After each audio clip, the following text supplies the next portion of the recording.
তেল গরম করে নিয়েছি। আর এই দেখো এখানে চিকেন 2টা লেগ পিস মশলা মশলা দিয়ে মাখিয়ে নিয়েছি। মশলা মানে কি, একদম সিম্পলভাবে আটার মধ্যে একটু লবণ আর মরিচের গুঁড়া দিয়ে জাস্ট করিয়ে নিয়েছি।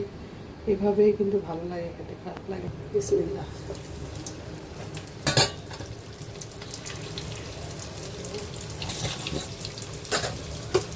কয়দিন ধরে বাচ্চারা খেতে যাচ্ছে।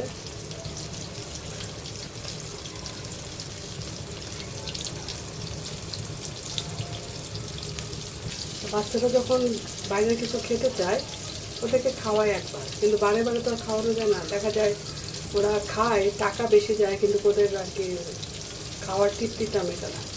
বাসায় যদি ওই টাকাটা খরচ করে আমরা হয়তো প্রথমবার আমাদের একটু বানানো রেসিপিটা একটু খারাপ হয়, পরে আস্তে আস্তে ঠিক হয়ে যায়।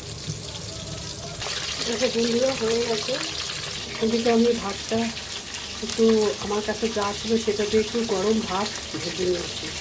ভাতটা এখনই রান্না করলাম, রান্না করে টমেটো দিয়ে ধনেপাতা দিয়ে লবণ দিয়ে একটু ভেজে নিলাম। এই ভাত ভাজাটা আমার ছেলে খুব পছন্দ করে, মেয়েও খুব পছন্দ করে। আর বাচ্চারা যা পছন্দ করে সেটা দিতে তো সমস্যা নেই, যদি সেটা স্বাস্থ্যকর হয়।